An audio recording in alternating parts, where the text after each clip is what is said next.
Welcome to Juno's muscle video number 1, looking at the torso model.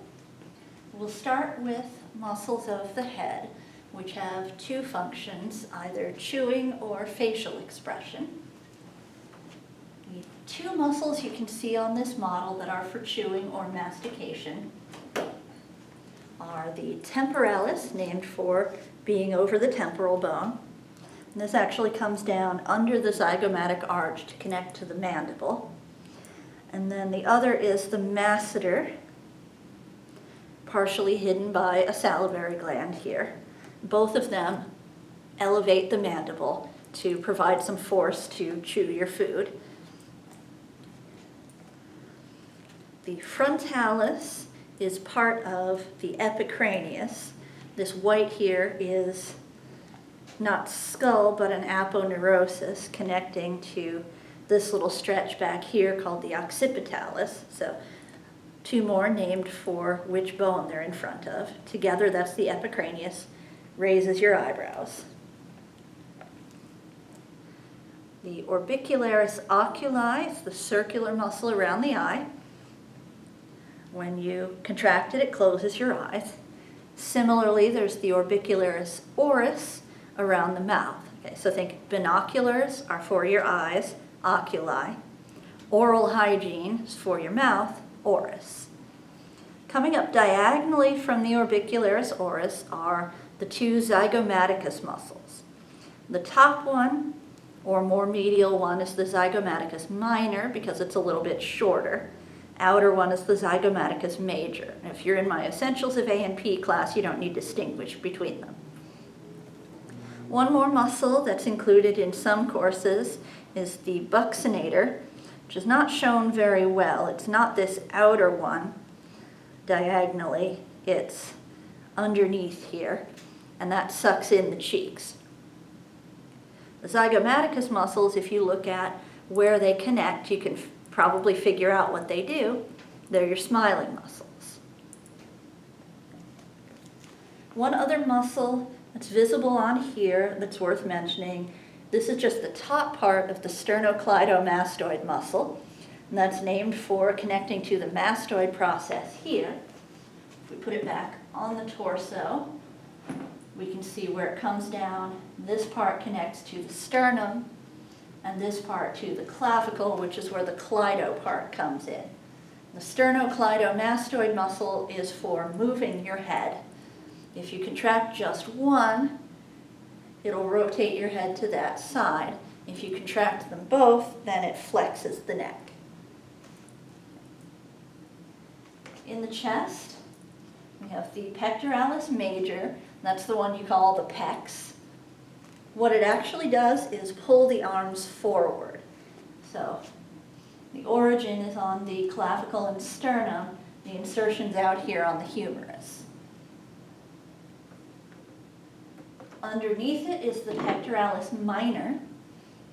So several muscles we have are major and minor, and that's just by size. But unlike the zygomaticus muscles that are almost identical, pectoralis major and minor are very different.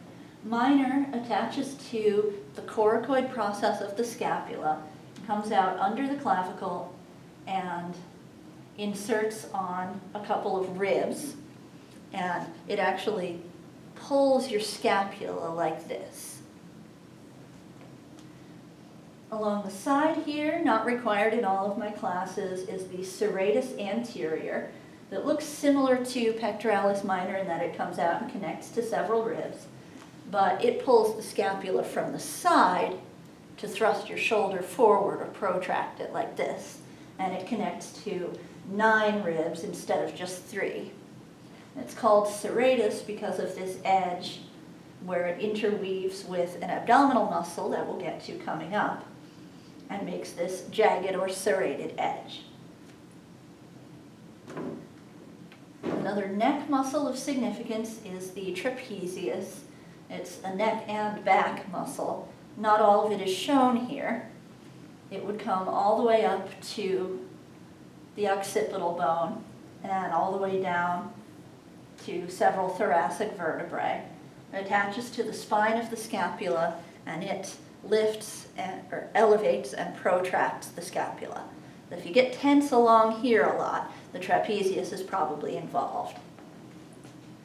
The main lower back muscle is the latissimus dorsi for back.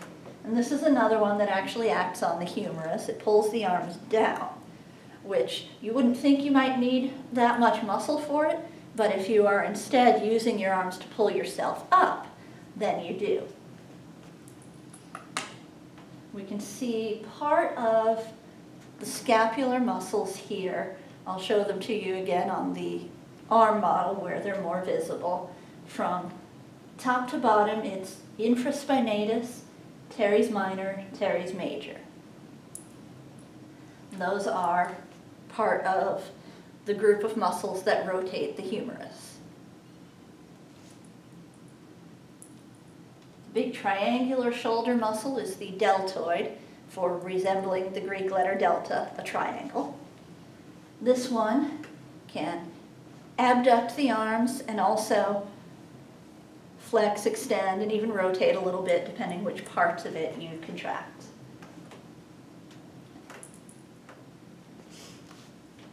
Abdominal muscles, the only ones you see from the surface are the rectus abdominis.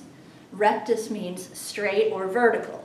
So that's the vertical one in the abs, sometimes called the six-pack, although my professor at Ball State liked to say if it's a six-pack, you're getting cheated because most people have 8, some even have 10 sections to it. This muscle on the side is the external oblique. You can tell because it's the most superficial one and because its fibers go down and in, like the angle of putting your hands in your pockets. There's an internal oblique that's not shown very well on here that goes the other direction. It's the next deepest layer in. And then the deepest layer is the transversus abdominis. Think about a transverse section, it's horizontal. So the transversus abdominis is horizontal fibers. So you might think internal oblique, that should be the deepest one, but it's just the internal of the two obliques, which means diagonal.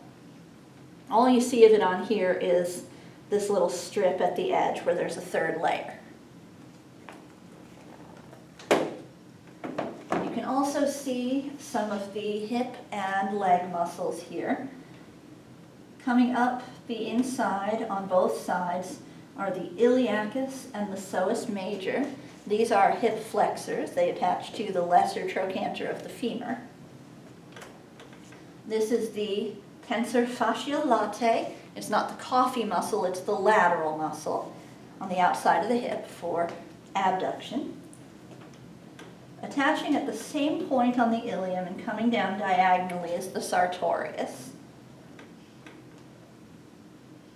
And then the three coming down are part of the quadriceps.